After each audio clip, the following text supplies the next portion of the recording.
Hello students, how are you? Welcome to online English classes of New St. Stephen Public School, Unit 3, Awal Kheda Agra by Dinesh Kumar Srivastav.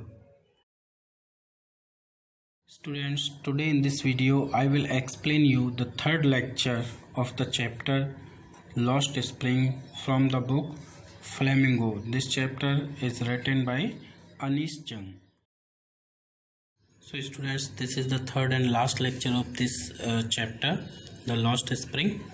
Students, अभी तक मैंने आपको बताया था कि जो अनीश जंग हैं वो एक साहिब से मिलती हैं और उसके बाद एक मुकेश से मिलती हैं। मुकेश जो कि फिरोजाबाद में रहता है और उसका पूरा परिवार लगभग जो बैंगल मेकिंग का जो काम होता है वहाँ पर उसमें लगा हुआ होता है। तो जहाँ से हमने पिछले लेक्चर में ख़त्म किया था वहीं से शुरू करते हैं स्टूडेंट्स। तो इट इज़ हिज करम his destiny says Mukesh grand mother. Mukesh की जो दादी माँ है वो कहती है कि इट इज़ हिज करम, ये तो उसका भाग्य है।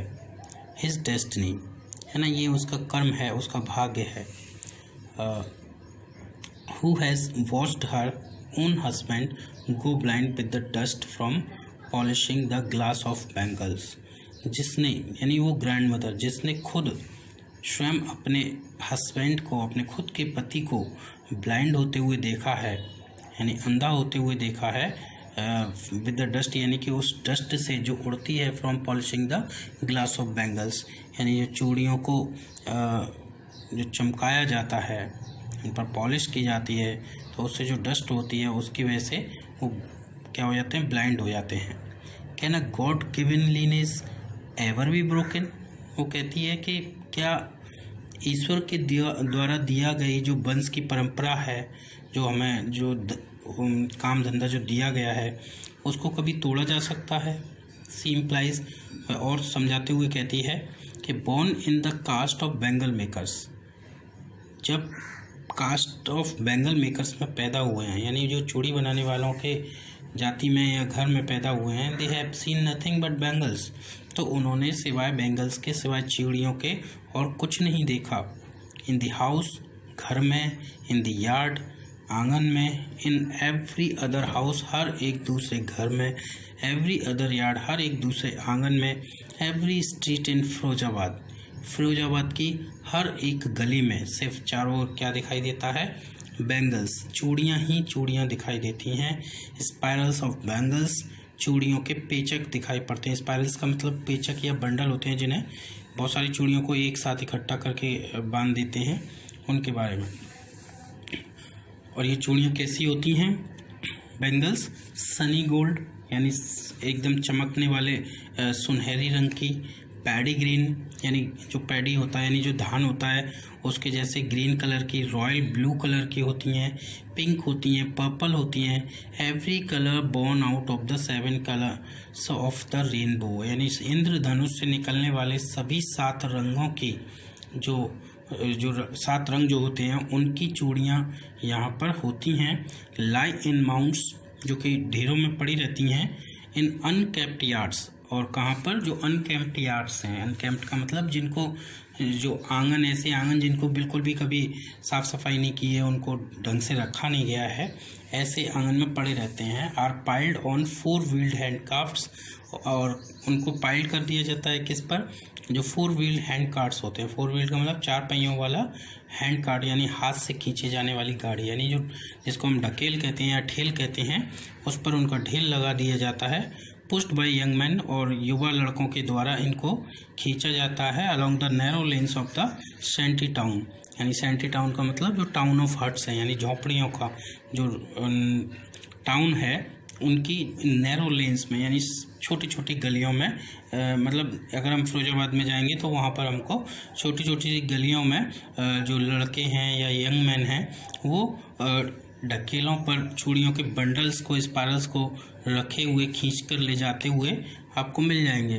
एंड इन डार्क हटमेंट्स, और उन अंधेरी झोंपड़ियों में, next two lines of flames of flickering oil lamps, जहाँ पर ऑयल लैम्प्स हैं, जिनकी जो फ्लेम है, जिनकी जो ज्वाला है वो फ्लिकर कर रही होती है, जो पंक्तियों में लगी होती हैं उन्हीं के नेक्स्ट क्या होता है, सिट बॉयज़ एंड गर्ल, यानी उन्हीं के पास में लड़के और लड़कियां बैठ जाते हैं with their fathers and mothers, यानी अपनी माँ अपने पिता के साथ, welding pieces of coloured glasses into circle of bangles, और जो क्या कर रहे होते हैं, जो कलर्ड ग्लासेस होते हैं, जो रंगीन कांच होते हैं, कांच के टुकड़े होते हैं, उनको सर्कल ऑफ बैंगल्स यानी बैंगल के सर्कल में जोड़ते हुए, यानी अलग अलग पीसेस को जोड़ करके एक बैंगल यानी एक चूड़ी बनाते हुए आपको वहाँ पर दिख जाते हैं।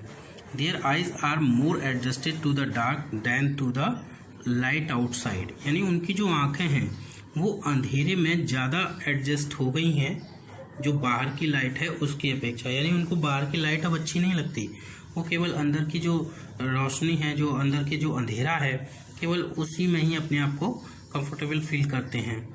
That is why they often end up losing their eyesight before they become adults, और यही कारण है कि वयस्क होने से पहले ही, एडल्ट होने से पहले ही वो अक्सर अपनी जो आई साइट है यानी जो आँखों की रोशनी है उसको खो देते हैं।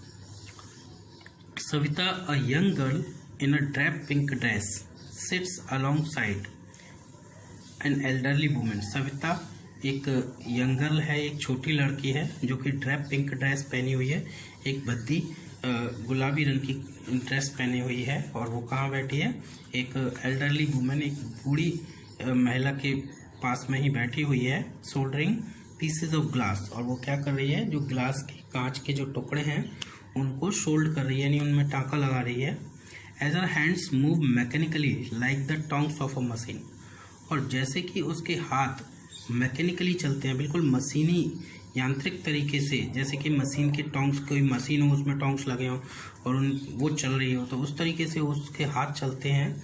आई वंडर, मैं आश्चर्यचकित करती हूँ, यानी अनिश जंग कह रही हैं यहाँ पर कि जब मैं देखती हूँ कि उसके हाथ किस तरह से चल रहे हैं मशीन की तरह से, तो मुझे आश्चर्य होता है कि if she knows the sensitivity of the bangle she helps me, कि क्या वो उन चूड़ियों की पवित्रता को जानती है जिन चूड़ियों को वो बना रही है या बनाने में मदद कर रही है, क्या वो उनकी पवित्रता, सेंसिटिविटी का मतलब पवित्रता, क्या उनको वो जानती है। It symbolises an Indian women's suhag, यानी ये जो चूड़ियाँ होती हैं वो एक भारतीय महिला के सुहाग का सिंबल यानी कि प्रतीक होती हैं। ऑस्पिशियस इन मैरिज, और विशेष रूप से विवाह जैसे शुभ अवसरों पर इनको शुभ माना जाता है।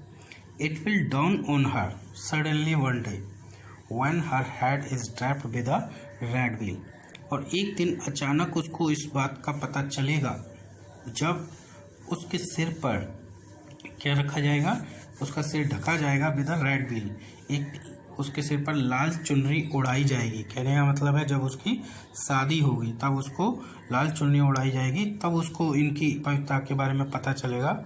Her hands died read with Hina, जब उसके हाथों को हिना यानी कि मेहंदी से लाल रंग दिया जाएगा, यानी उसके हाथों पर मेहंदी लगाई जाएगी। And red bangles rolled into her wrist, और उसकी कलाइयों में लाल चूड़ियों को पहनाया जाएगा।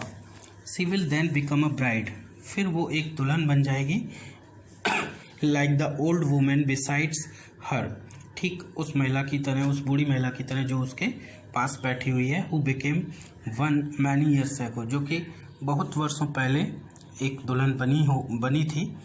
सी still has bangles on her wrist, उसके हाथों में, उसकी कलाइयों में अभी भी चूड़ियाँ हैं। But no light in her eyes, लेकिन उसकी आँखों में अब रोशनी नहीं है, चमक नहीं है। तो वो कहती है कि एक वक्त शेर भर खाना भी नहीं खाया। सी सेज, वह कहती है कि हमने एक वक्त शेर भर खाना भी नहीं खाया। उसका मतलब क्या, in a voice drained of joy, यानी एक ऐसी आवाज़ में जिसमें कोई भी खुशी नहीं थी। She has not enjoyed even one full meal in her entire lifetime, यानी उसने अपने संपूर्ण जीवन में कभी भी एक पेट भर के खाना भी नहीं खाया था। दैट्स वॉट सी हैज़ रीप्ड, यही सब कुछ है जो उसने कमाया है। हर हस्बैंड सेड, यानी उसके हस्बैंड ने कहा, जो कि एक ओल्ड मैन था विद अ फ्लोइंग बियर्ड, यानी जिसकी दाढ़ी बड़ी थी और जो फ्लो हो रही थी, लहरा रही थी। उसने कहा, वो क्या कहता है, I know nothing except bangles, यानी मैं चूड़ियों के अलावा और कुछ नहीं जानता। All I have done is make a house for the family to live in. मैंने अपने पूरे जीवन भर जो कुछ भी किया है, मैंने कुछ भी नहीं किया है, पर जो कुछ किया है वो बस यही है कि बस अपने परिवार को रहने के लिए एक घर बना दिया है। हियरिंग हिम, उसकी बात को सुनकर, वन वंडर्स, किसी व्यक्ति को आश्चर्य होगा, if he has achieved what many have failed in their life time, कि क्या उसने वो पा लिया है जिसे पाने में बहुत से दूसरे लोग हैं वो फेल हो जाते हैं या वो असफल हो जाते हैं। He has a roof over his head, कुछ भी हो, कम से कम उसके छत पर, उसके सिर पर एक छत तो है, जैसे कि दूसरे लोग हैं उनके सिरों पर छत भी नहीं है। वो कहता है कम से कम उसके सिर पर छत तो है। The cry of not having money to do anything except carry on the business of bangle making, not even enough to eat, rings in every home. यानी द क्राई माने चीख, यानी समस्या, ऑफ नॉट हैविंग मनी यानी पैसा ना होने की, टू डू एनीथिंग कुछ भी अन्य काम करने के लिए पैसा ना होने की जो परेशानी है, जो समस्या है ना, सिवाय जो बिजनेस है बैंगल मेकिंग का उसको कैरी ऑन करने के लिए। Not even enough to eat, है ना, न केवल पर्याप्त रूप से खाने के लिए भी नहीं है, यानी सिर्फ उनके पास जो पैसा है वो केवल बैंगल मेकिंग के लिए है और किसी दूसरी चीज़ के लिए नहीं है। और इसकी जो क्राई है, रिंग्स इन एवरी होम, लगभग हर घर में सुनाई देती है, हर घर में बजती है। The young man echo the lament of their elders, जो यंग मैन हैं, युवा व्यक्ति हैं, वो अपने जो एल्डर्स हैं, जो अपने जो बड़े हैं, उन्हीं के लेमेंट को इको करते हैं, यानी कि पहले उनके जो ओल्ड पीपल जो रोए थे अब वो भी रोते हैं।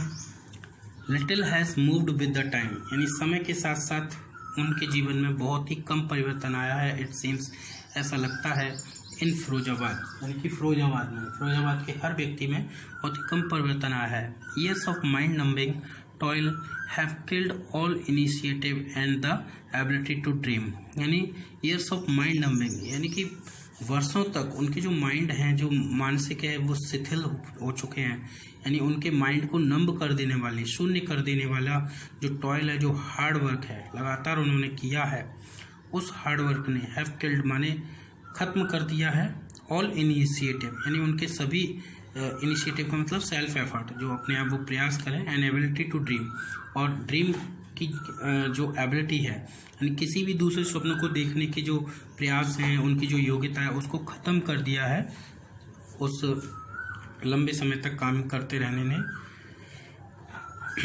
Y not organise yourself into a cooperative, I ask a group of young man who have fallen into the vicious circle of middle man.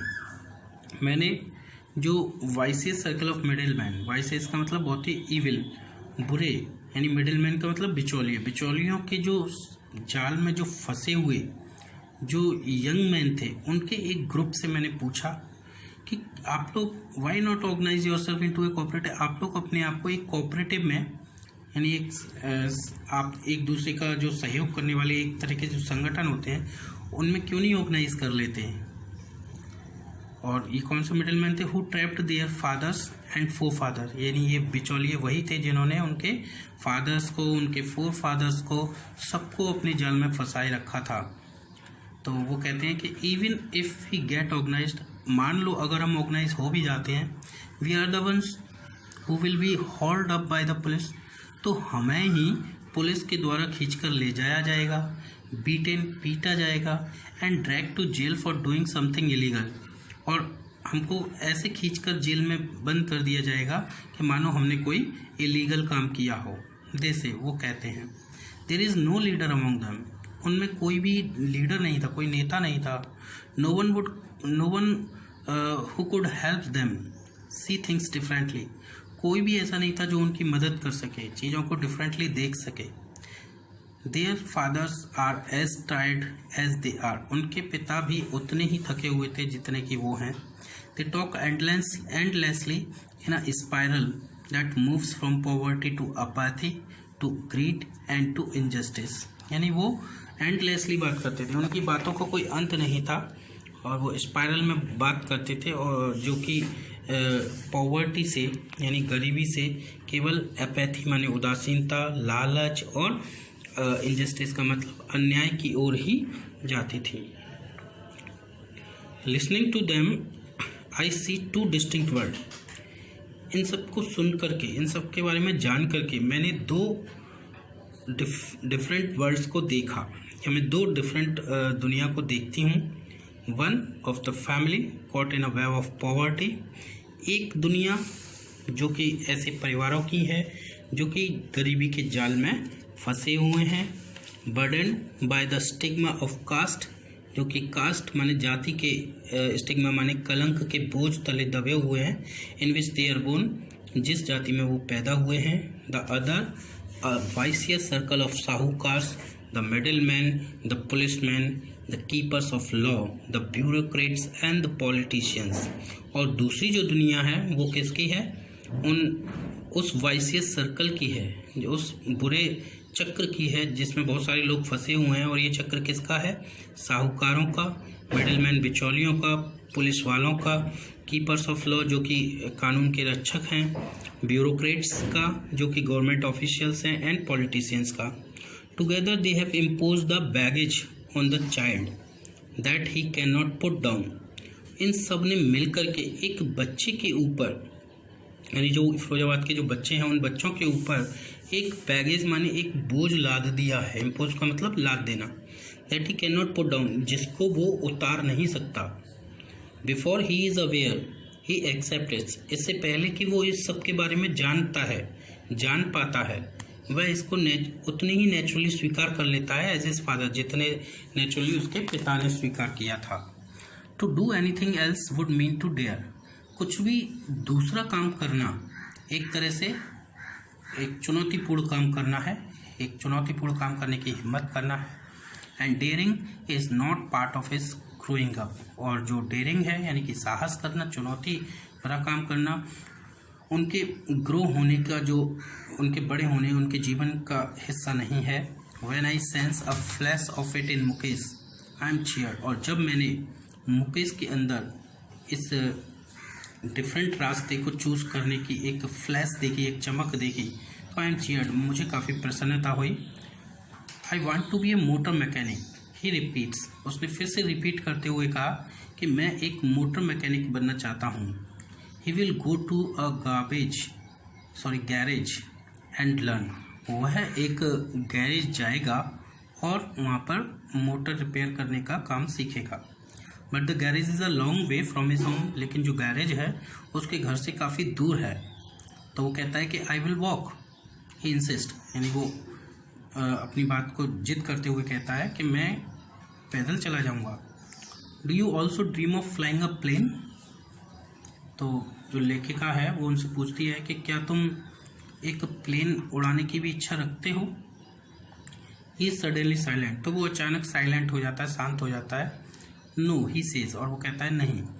Staring at the ground, नीचे जमीन की ओर देखते हुए। In is small murmur there is an embarrassment that has not yet turned into regret. उसकी उस small murmur में, यानी उसकी उस छोटी सी जो मर्मर थी, जो बुदबुदाहट थी, जो वो बोल रहा था, उसमें एक एम्बेरसमेंट भी थी, एक घबराहट भी थी, जो कि अभी रिग्रेट में, पश्चाताप में नहीं बदली थी। He is content to dream of cars, यानी वह केवल जो कार का जो स्वप्न था केवल उसी से संतुष्ट था। और कौन सी कार है? That he sees hurtling down the streets of his town, जिन्हें वो अपने टाउन की स्ट्रीट्स में, हर्टलिंग डाउन माने तेज गति से घूमते हुए या चलते हुए या दौड़ते हुए देखता है। वो केवल उसका स्वप्न उन्हीं कारों तक सीमित है। Few airplanes fly over Firozabad, तो लेखिका कहती हैं कि फिरोजाबाद पर बहुत कम वायुयान उड़ान भरते हैं। कहने का मतलब है कि फिरोजाबाद से कभी कोई बड़ा व्यक्ति नहीं बन करके निकलता, वहाँ पर मोस्टली ऐसे ही छोटे बच्चे, उनका जीवन ऐसे ही बेंगल मेकिंग्स में कट जाता है, बेंगल मेकिंग्स में ही वो पैदा होते हैं और उसी में ही बूढ़े होकर के मर जाते हैं। तो वहाँ से कोई भी एरोप्लेन फ्लाई ओवर नहीं हो पाता है। तो स्टूडेंट्स आई थिंक ये स्टोरी आपको अच्छे से समझ में आई गई होगी। बहुत ही अच्छी स्टोरी है ये अनीश जंग की। So thank you students for watching the video.